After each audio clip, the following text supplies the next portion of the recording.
좋습니다. 우리 좌우로 한번 인사 나누고 말씀 받겠습니다. 3일간 평안하셨습니까? 네, 반갑습니다.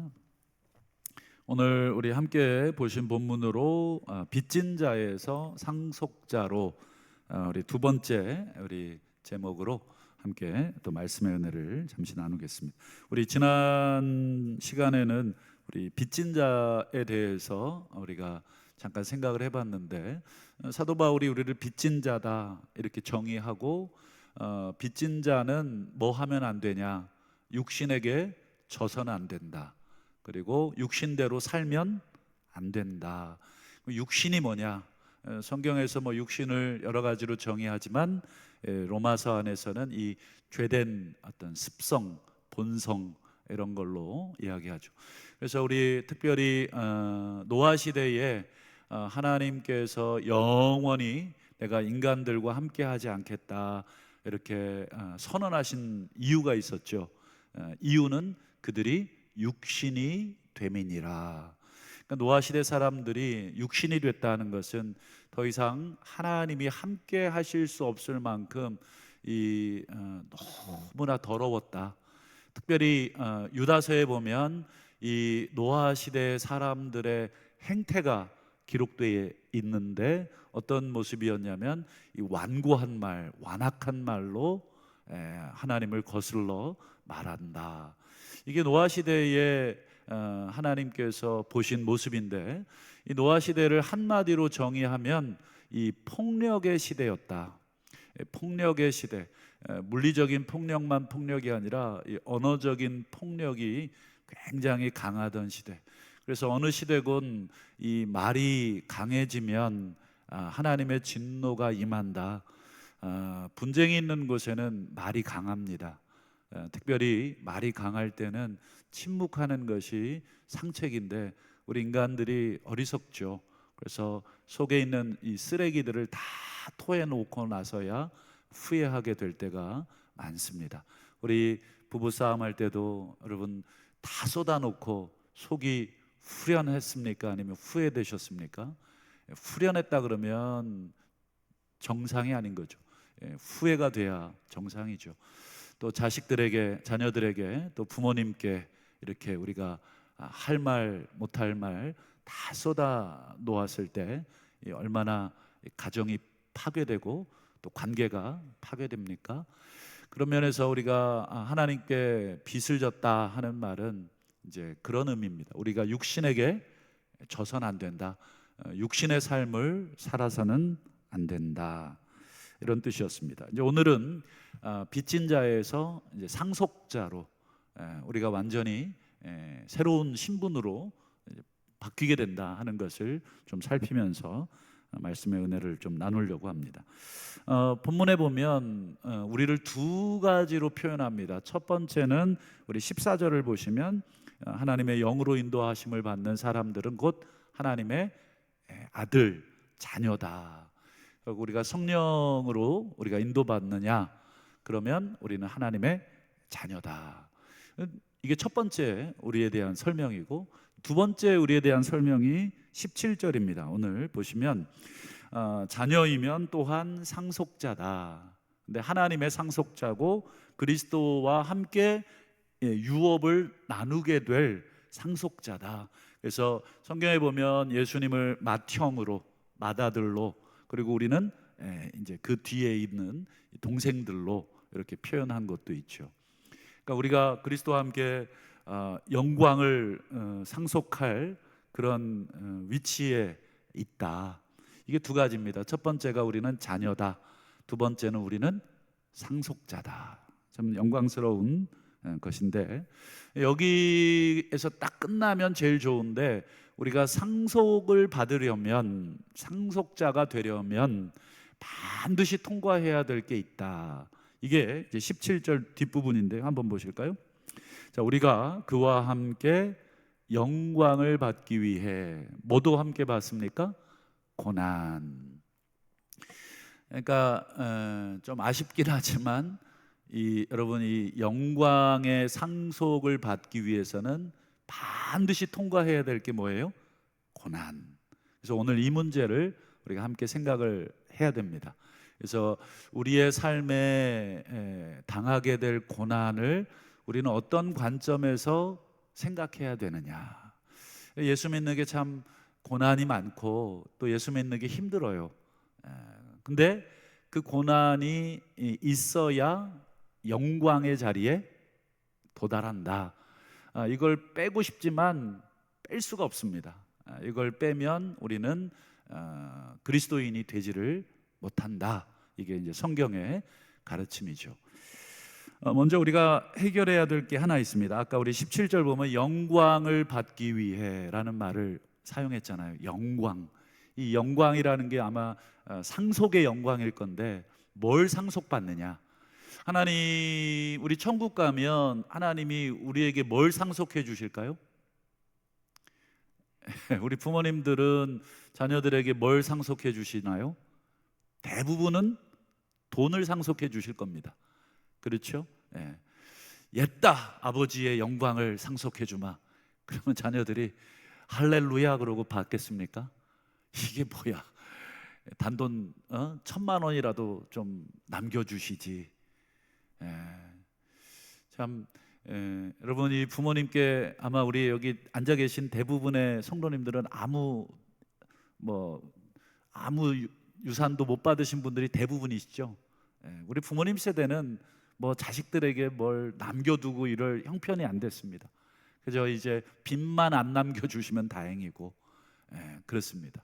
저도 27살에 장가를 갔더니 아버님이 옛다 집어더라 하고 500만 원 주시더라고요. 저는 500만 원이면 집을 얻을 수 있는 줄 알았어요. 깜짝 놀랐습니다. 집값을 그때 처음 알았어요. 500만 원 갖고는 정말 서 있을 요 한 평도 얻을 수 없구나. 그때 처음 알았습니다. 아마 우리 부모님들 열심히 사셔서 나름 재산도 모으셨을 텐데 자식들에게 아마 뭘 상속해 주실까? 물론 많은 것들을 상속해 주시지만 오늘 하나님은 우리에게 상속해 주실 게 있는데 뭘 상속해 주시느냐? 영광의 상속을 우리가 받아야 되는데 여러분 성경에 보면 하나님께서 우리에게 주신 가장 영광스러운 것이 하나 있어요. 영광스러운 것, 그게 뭘까? 성경을 쭉 읽어보면, 특별히 창세기를 쭉 읽어보면 하나님이 우리 인간을 만드시고 그 코에 생기를 불어넣으셔서 생명이 되게 하셨잖아요. 그리고는 우리 인간에게 주신 게 있어요. 상속시켜 주신 게 있어요. 그게 뭐냐? 우리 창세기 1장 28절을 한번 보실까요? 제가 퀴즈로 내봤습니다. 한번 맞춰보시죠. 자, 생육하고 번성하여 땅에 충만해라. 이게 첫 번째 명령입니다. 그다음 두 번째 명령, 그 다음에 땅을 정복해라. 세 번째 명령, 바다의 물고기, 하늘의 새, 땅에 움직이는 모든 생물을 그렇죠, 다스려라. 이 다스리라라는 말을 좀 유식한 말로 통치해라 이런 뜻입니다. 통치해라. 하나님이 우리 인간을 만드시고 가장 영광스럽게 주신 첫 번째 것은 통치권입니다. 통치권. 요즘 나라가 많이 시끄럽죠. 아까 우리 기도하신 우리 권사님도 나라 위에 기도하면서 울컥 하신 것 같은데 속상하죠. 뉴스를 저도 계속 짬짬이 좀 보고 있어요. 어떻게 됐나. 여러분, 우리가 대통령에게 뭘 위임했습니까? 통치권을 위임한 거잖아요. 이 나라를 여러 분야에서 잘 다스려 달라고. 이게 대통이라는 게 말 그대로 이 작은 소통도 아니고 대통이잖아요. 모든 분야를 다 아우러야 되는. 그래서 대통령이 되려는 사람은 공부를 많이 하셔야 됩니다. 깊게 다 할 수는 없지만 전체적으로 어떻게 돌아가는지는 알아야 되죠. 국방, 정치, 경제, 외교, 문화. 여러분, 이 인간의 삶을 둘러싸는 모든 것을 다스리려면 어느 정도는 알아야 됩니다.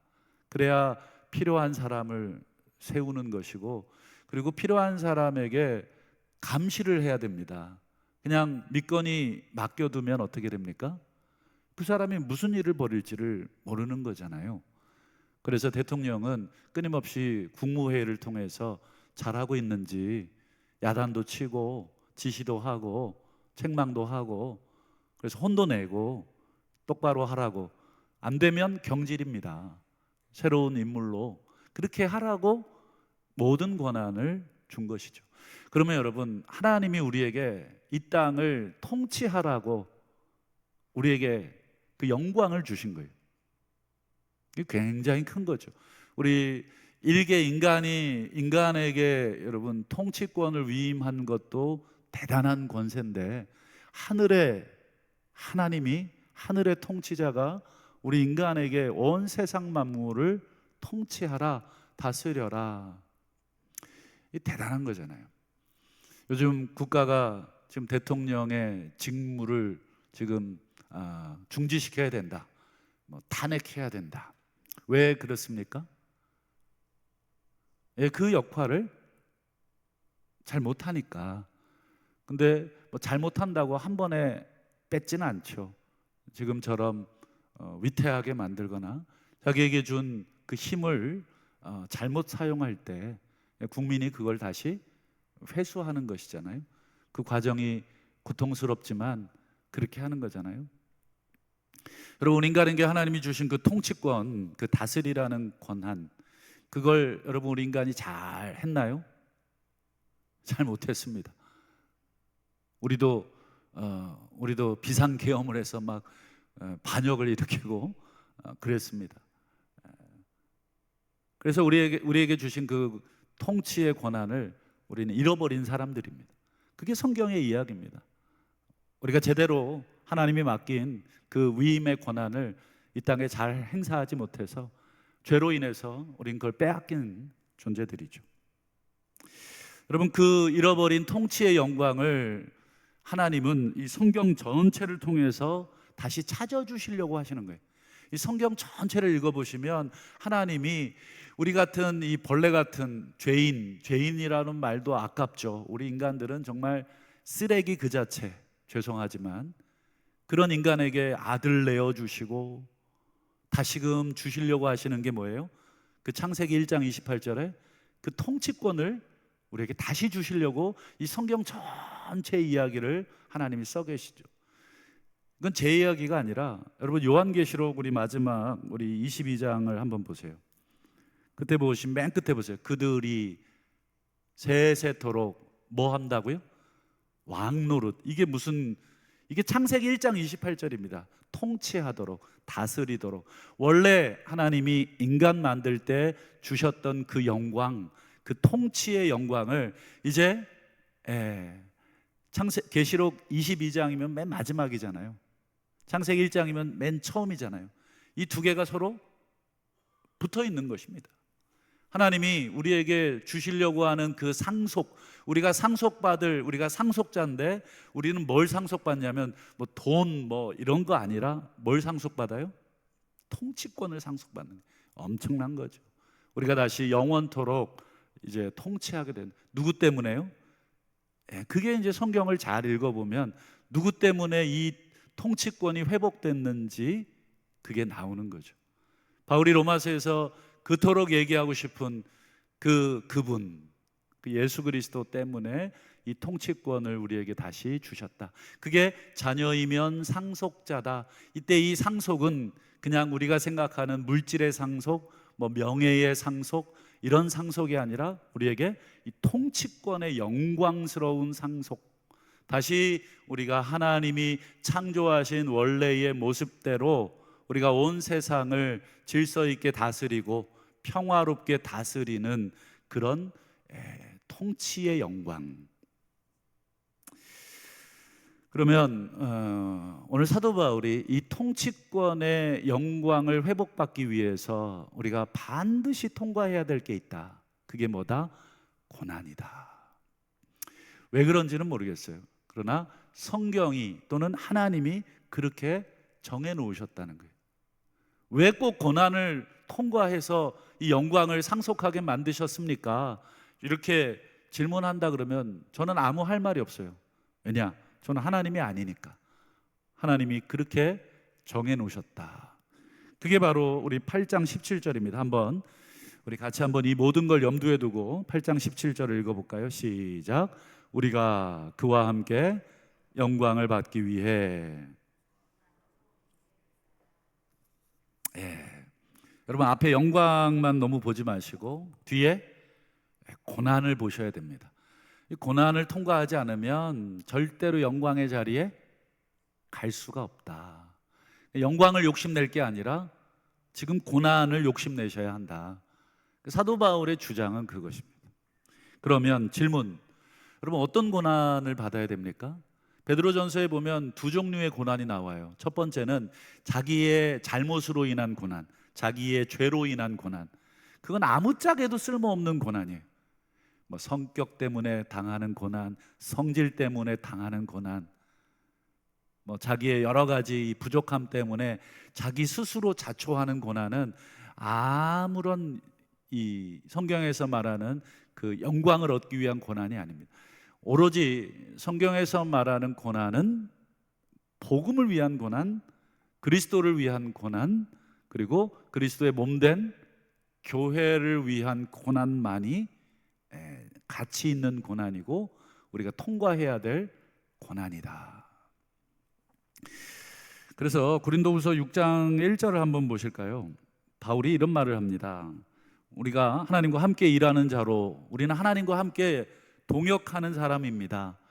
이 말은 무슨 뜻입니까? 다르게 창세기로 표현을 바꾸면 우리는 하나님과 함께 이 세상을 다스리는 사람입니다. 우리가 예수를 믿음으로 예수 안에서 그 통치권을 다시 회복받아서 지금 하나님이 일하시고 하나님이 통치하시듯이 하나님이 우리에게 그 일부분의 그 권한을 위임해 주셔서 우리가 지금 그 일을 하고 있는데, 그런 자로서 우리가 여러분들을 권합니다. 뭐라고 권하냐면 하나님의 은혜를 헛되이 받지 마십시오. 이게 무슨 뜻일까요? 하나님의 은혜를 헛되이 받지 말라는 게, 그 앞에 답이 있는 거예요. 하나님과 함께 일하는 자로서 권한다. 그냥 사도 바울이 얘기한 게 아니라 하나님과 함께 일한다는 개념을 머릿속에 받고 은혜를 받았다는 개념이 무슨 뜻인지를 생각하라, 이런 뜻입니다. 여러분, 은혜 받으셨다 많이 얘기하잖아요. 근데 은혜 받으면 여러분, 하나님께서 우리에게 은혜를 주시면 어떤 은혜를 주실까요? 그렇죠. 하나님은 그냥 은혜 따로 주지 않고 하나님이 주신 은혜는 나와 함께 일하자라고 하는 은혜예요.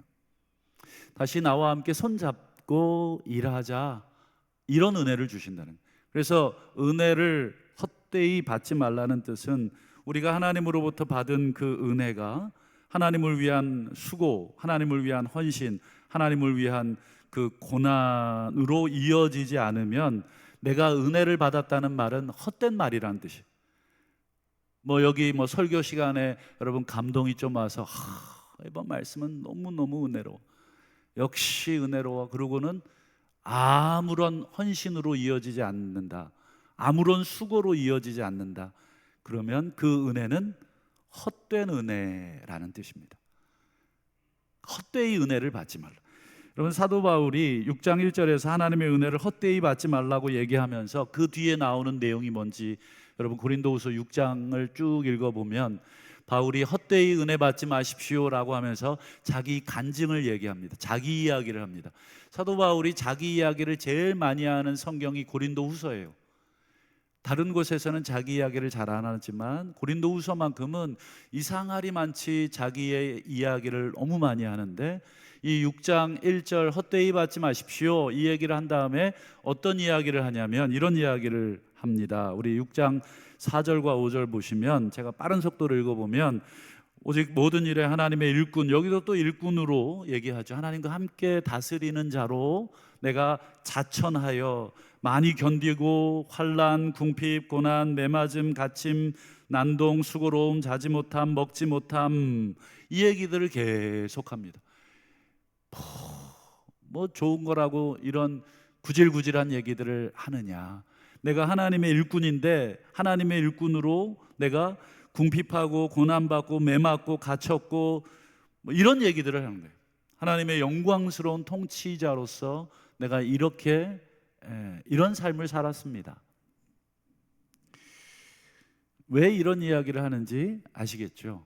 하나님이 우리를 부르시는 은혜, 일꾼으로 부르시는 은혜, 누구를 직분을 맡기셨다. 목사로, 장로로, 집사로, 또 권사로, 또 여러 가지 직분을 맡기신 그 은혜는 뭐 하자는 거냐면 나랑 같이 수고 좀 해다오, 이런 뜻입니다. 물론 영광도 있겠지만, 그 일을 잘 마쳤을 때에 영광이 있겠지만, 여러분 그 과정에서는 굉장히 수고로움이 있는 것입니다. 여러분 대통령이 되는 순간, 여러분 5년짜리 대통령이지만 그 5년 동안에 굉장히 스트레스를 많이 받아요. 나라 전체의 일들을 늘 염려하고, 어디 나라에서 사고 나면 다 내 잘못 같아요. 그렇지 않습니까? 우리 자식들이 잘못되면 부모님으로서 어떤 마음이 드시나요? 내 잘못 같지 않습니까? 내가 잘못 키워서 저랬나? 내가 잘못 가르쳐서 애가 저렇게 됐나? 전부 부모의 마음은 전부 내 탓을 하게 돼 있잖아요. 여러분 하나님께서 우리를 일꾼으로 부르실 때는, 여러분 하나님께서 우리를 다스리라고는 이 통치자로 부르셨을 때는 이 통치자의 마음을 가지라는 뜻이겠죠. 사도 바울은 늘 이런 마음을 갖고 살았다는 거죠. 그래서 이어지는 고린도후서 11장에도 사도 바울이 자기가 하나님의 일꾼으로 하나님께 받은 은혜에 대해서 이런 말을 합니다. 우리 11장 23절 보시면, 그들이 그리스도의 일꾼이냐 정신없는 말을 하거니와, 미친 소리란 뜻이잖아요. 나는 더욱 그렇다. 내가 더욱 하나님의 일꾼이다. 그러면서 뭐라 그러냐면, 내가 수고를 넘치도록 했다. 대충 했다가 아니라 그저 임기 때우기 식으로 내가 대충 했다가 아니라 지나치게 했다. 내가 정말 막 견딜 수 없을 만큼 했다. 그러면서 11장 뒷부분 제가 빠른 속도로 읽어보면 사도 바울이 어떤 수고를 넘치도록 했는지 쭉 이야기를 또 간증을 또 해요. 아까 6장에도 했는데 11장에 또 합니다. 그만큼 사도 바울이 이 영광을, 이 통치의 영광, 일꾼으로서의 그 영광을 상속받기 위해서 자기가 어떤 고난 속에 들어갔는지, 어쩔 수 없이 들어간 것도 있겠지만 바울은 자원해서 그 고난 속에 들어갔다는 것을 강조하기 위해서 또 얘기합니다. 제가 빠른 속도로 읽어보면 바울은 이런 수고를 넘치도록 합니다. 40에 하나 가만 39대의 매를 5번 맞았고, 3번 태장을 맞고, 2번 돌에 맞고, 3번 배가 깨지고, 일주야를 깊은 바다에 있었고, 강도, 동족, 이방인, 광야, 바다, 거짓 형제의 위험을 당하고, 여러 번 잠을 못 자고 줄이고 목마르고 여러 번 굶고 춥고 헐벗었습니다. 이게 뭔 자랑이라고 이렇게 고난스러운 삶을 막 얘기하는 것일까? 바울은 알고 있는 거죠. 이 고난이 있어야 영광이 있기 때문에 자기는 그리스도의 일꾼으로 그저 사도라고 하는 대접만 받고 이렇게 폼만 재고 이렇게 사는 거, 그거 헛되이 은혜를 받는 거다. 감투 쓰는 거 아무 의미가 없다. 오직 하나님 앞에서는 그 영광을 상속받기 위해서 고난을 통과해야만 그 영광을 상속받는다. 그게 아까 로마서 8장 17절입니다. 그러면서 바울이 마지막으로 이런 말을 합니다. 고린도후서 11장 28절을 보실까요? 이 일은 고사하고, 지금 내가 지금까지 부족한 간증이지만 자기의 고생한 일은 차치하고, 아직도 날마다 내 속에 눌리는 것이 있다. 눌린다는 게 압박입니다. 압박. 너무너무 이렇게 압박스러운 것이, 생각만 하면 막 스트레스 받고, 생각만 하면 너무너무 부담스러운 일이 있다. 그게 뭐예요? 모든 교회를 위해서 염려하는 것이다. 이때 염려는 하나님 뜻대로 하는 염려겠죠. 세상의 염려가 있고 하나님 뜻대로 하는 염려가 있잖아요. 세상 염려는 뭐 말씀 안 드려도 잘 아실 겁니다. 근데 여러분, 교회를 위한 염려, 성도를 위한 염려, 복음을 위한 염려는 정말 가치 있는 염려. 그런 염려는 얼마든지 하셔도 되는 염려. 근데 그 염려가 사실 부담스럽죠. 여러분, 우리 어떤 장을 맡고 계신 분들이 있으실 텐데 얼마나 부담스러우십니까? 생각하면 막 잠도 안 오고. 바울도 그랬습니다. 내가 하나님의 일꾼으로 이 모든 일들을 맡아서 일함에 있어서 너무너무 눌립니다. 자다가도 벌떡벌떡 일어나고, 그래서 너무너무 가슴이 미어 터질 것 같고 그렇습니다. 여러분, 1세기 로마 사람들의 평균 수명을 제가 찾아봤는데 이게 사실일까 싶어요. 이유는 전염병 때문이라고는 하는데 평균 30세 전후였습니다. 제가 정확한 문헌을 다 찾아보진 않았지만 몇 군데 찾아보니까 그렇다 그러더라고요. 그럴 것 같아요. 벌써 2000년 전이니까. 과거 중세시대 흑사병 돌았을 때 여러분 얼마나 많이 죽었습니까? 그 시대에도 엄청나게 죽었는데 1세기면 더 여러 가지 의학적으로 열악한 시절이니까. 실제로 여러분, 세계를 제패했던 나폴레옹은 30도 못 돼서 죽었어요. 그 황제가 온갖 좋은 걸 다 먹었을 텐데도 30에 죽었습니다. 그러니까 뭐 많이 못 살았던 것은 분명한 것 같은데 어쨌든 30의 평균 수명이었답니다. 사도 바울이 몇 살쯤 죽었나 정확하진 않습니다만 보통 50세 후반에서 60세 초반으로 봅니다. 그러니까 60을 기준으로 사도 바울은 그 당시 1세기 사람으로서 평균 수명 30보다 한 2배 정도 더 산 거예요. 하나님 은혜 주셨겠죠. 뭐 안질도 있었고 뭐 여러 가지 질병들이 사도 바울을 평생을 괴롭혔잖아요. 그럼에도 불구하고 하나님이 은혜 주셔서 아마 복음을 위한 그 그릇으로 하나님이 사용하시고자 사도 바울을 평균 수명보다 2배나 더, 60이면 지금이야 뭐 청춘이지만 이 시대에 1세기에 60이면 뭐예요? 완전히 노인 중에 노인이죠. 거기다가 여러분, 이 노인의 몸으로 사도 바울은 마지막 로마의 감옥에서 이 참수, 목이 이렇게 잘리는 참수를 당하기까지 사도 바울은 어떤 걸 계획했느냐? 아마 여러분 다 아시겠지만 깜짝 놀랄 만한 일들을 계획해요. 사도 바울은 그 나이에 로마의 감옥에 갇혀 있으면서도 스페인, 지금의 스페인 서바나 선교를 계획하고 있어요. 내가 서바나도 가야 한다. 여러분, 은퇴, 우리 시니어, 우리 선교학교, 우리 지난번에 저희 교회에서 은혜 중에 참 잘 마쳤어요. 저도 다는 못했지만 첫 시간과 마지막 시간에 함께하면서 우리 참 열정적으로 참여하는 무슨 모습들을 보고 가장 많은 인원이 참여했다 그러시더라고요.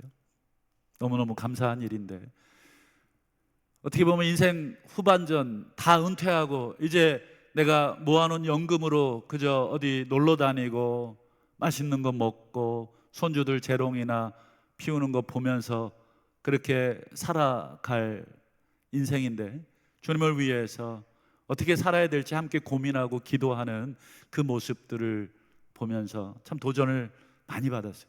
저도 그 자리에 있으면서 그렇게 기도했던 기억이 납니다. 하나님, 제가 저 나이 되면, 저분들의 나이가 되면 저는 어떤 삶을 살고 있어야 되겠습니까? 제가 지금 꿈꾸는 삶이 있지만 하나님, 그 중에서도 내가 주님의 복음을 위해서, 사도 바울은 평균 수명보다 2배나 더 사는 그 노인의 나이에 자신은 서바나도 가봐야 되겠다. 그리고 그 로마의 감옥에서 여러분, 아들 디모데에게 그의 마지막 편지를 쓰면서 목회자로서의 디모데가 겪게 될 어려움들, 교회를 돌아보면서 만나게 될 많은 어려움들, 이단들과 거짓 교사들과 성도들과 또 교회의 많은 문제들 앞에 디모데에게 담대함을 갖게 하고 복음을 전하라 그러고 두려워하지 말라 그러고, 그렇게 노 사도가 지금 자기 목숨 두려워해야 될 그 감옥에서 지금 디모데를 걱정하면서 그를 격려하는 편지를 쓰고 있는 그 모습, 참 수고롭죠. 아무도 찾아오지 않는 그 감옥에서 쓸쓸하게 인생 한탄이나 하면서 내가 평생 주를 위해 살았는데 이게 지금 무슨 꼴이냐, 내가 감옥에서 지금 뭐 하고 있는 거냐, 하나님 내 인생 이렇게 끝내실 것입니까? 이렇게 한탄해도 누가 뭐라고 안 하겠지만, 사도 바울은 자신의 마지막 인생을 그렇게 한탄하면서 보내지 않고 다시 한번 끝까지 그 사랑하는 아들들에게 편지를 보내고, 그곳에서 여러분 에빌 골못 4개의 서신을 써가면서 교회들을 돌아보고 교회의 목회자들과 장로님들께 교회를 어떻게 해야 되는지를 부탁하는 그런 모습. 왜 그렇게 했을까? 이제 편히 아무것도 안 해도 될 그런 상황인데 왜 그렇게 했을까? 그 답이 우리 8장 18절에 있죠. 생각하건대 현재의 고난은 장차 나타날 그 영광, 우리에게 주실 그 하나님의 통치권. 수고했다. 이 땅에서 네가 나와 함께 일하는 동역자로 내가 맡긴 일을 잘 다스렸다. 수고했다. 이제 영원토록 왕노릇해라. 하나님이 주실 그 영광과 비교해 봤을 때 지금의 고난은 아무것도 아니구나. 앞으로 나타나게 될 하나님이 주실 그 은혜의 상급을 바울은 생각을 했던 것이죠. 사랑하는 성도 여러분, 우리 다윗은 이런 기도를 합니다. 주님, 내 눈물을 주님의 병에 담아 주옵소서. 다윗은 왕이 되기 전 사울 왕을 피해서 온갖 고난과 고초의 삶, 광야에서 도피하고 망명자의 삶을 살면서 흘렸던 수많은 눈물들을 이렇게 기도한 것이죠. 주님의 병에 담아주시고 주님의 책에 기록해 주십시오. 오늘 사도 바울이나 오늘 다윗이나 또는 오늘 21세기를 사는 오늘 여기 있는 우리들이나 우리가 주님을 위해 또 하나님 나라를 위해 복음을 위해 교회를 위해 우리가 지금까지 흘린 눈물의 양들이 참 많다고 생각을 합니다. 얼마나 많이 기도하셨습니까? 얼마나 많이 또 애쓰셨고 얼마나 많이 수고하셨습니까? 때로는 포기하고 싶고 때로는 내려놓고 싶지만 우리 하나님께서 우리를 붙들고 계시기 때문에 포기할 수 없는 그러한 삶이 오늘 우리 성도들의 삶이라고 생각을 합니다. 마지막으로 영상을 하나 보여드리려고 하는데 6.25를 배경으로 만든 영화의 한 장면입니다. 한 10년 전에 나온 영화인데 아마 1,400만인가 우리나라 국민들이 봤대요. 아마 여기 계신 분들도 보신 분들이 많을 겁니다. 우리 국제시장이라는 영화인데 내용은 이렇습니다. 6.25가 터져서 이제 북에 살던 가족이 배를 타고 남쪽으로 이제 피난을 갑니다. 부산 쪽으로 피난을 가는데 이 주인공 이 덕수라는 아이, 그때 영화에서는 조그마한 아이인데 아버지랑 여동생이랑 그리고 가족들이랑 피난 가는데 이 여동생의 손을 꼭 잡고 이렇게 가다가 이제 미군의 함정에 올라탑니다. 그런데 이 여동생의 손을 그만 놓쳐버려요. 그래가지고 아버지가 그 딸을 찾기 위해서 배에서 내립니다. 그리고는 그대로 이별을 해요. 아버지랑 여동생은 육지에 남겨두고 이 덕수라는 아이는 배를 타고 부산으로 이제 피난을 가요. 그리고는 아버지가 이 꽃분이네라고 하는 그 가게에서 만나자는 그 약속 하나를 합니다. 그 약속 하나 붙들고 이 덕수라는 아이가 모든 어려움을 다 참아냅니다.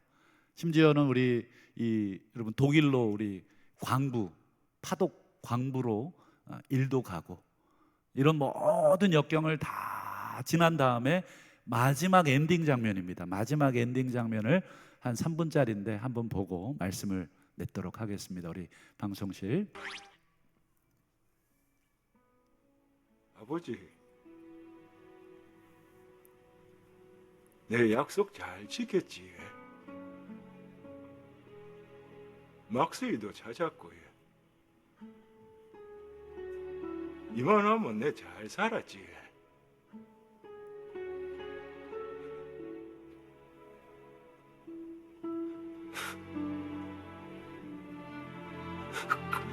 근데 내 진짜 힘들었거든요.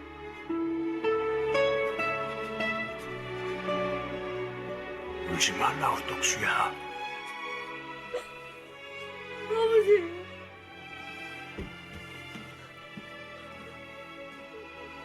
그래.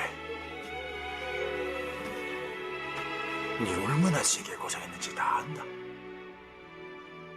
내가 너한테 영 고맙다. 내 못한 거 네가 잘 해줘서 진짜 고맙다. 아버지, 아버지가 되게 보고 싶었습니다.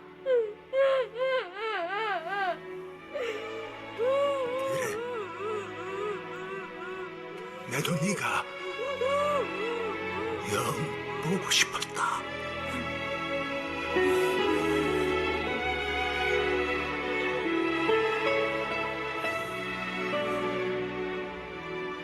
네, 여기까지입니다. 마지막 장면을 이제 제가 여러 번 봤는데 또 여전히 가슴이 울컥합니다. 마지막에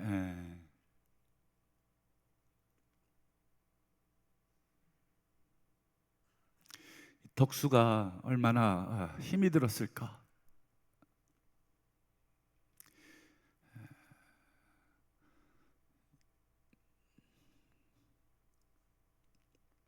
우리 성도님들도 많이 힘드시죠? 잘 견디시고 또 마지막에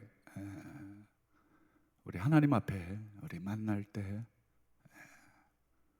하나님께서 이렇게 안아주시고 또 영광을 또 우리에게 주실 줄로 믿고 또 우리가 교회를 지금까지도 잘 지켜주셔서 감사하고 또 우리 성도들을 지금까지도 잘 붙들어 주셔서 너무 감사합니다. 그동안 겪었을 마음의 고생들 많이 있으셨지만 또 복음을 위해 또 교회를 위해 또 하나님을 위해서 지금까지 참고 견디어 주셨다고 생각을 합니다. 우리 하나님께서 우리의 눈물을 주님의 병에 담고 계실 줄로 믿고 또 우리 교회가 더 하나님 앞에 또 귀히 사용될 수 있도록 더 많이 또 인내해 주시고 우리 마지막 로마서 8장 25절 말씀 제가 읽어드릴까요?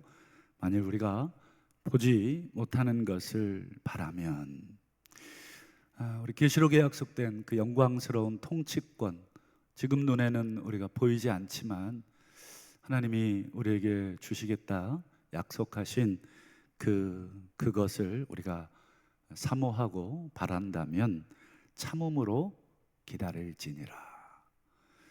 지금도 잘 참아내신 것처럼 앞으로도 잘 참고 또 우리가 서로 격려하고 서로 어깨를 맞닿고 서로 힘이 빠진 사람을 도와주시고 또 같이 우리가 이 귀한 몸된 교회 또 하나님의 복음을 위해서 함께 달려가자고 서로 북돋아 주시고 서로 격려해 주셔서 우리 하나님께서 또 기뻐하시는 그 영광의 상속을 그 영광을 우리가 함께 누리시는 우리 복된 우리 성도들이 다 되시기를 주님의 이름으로 축원합니다.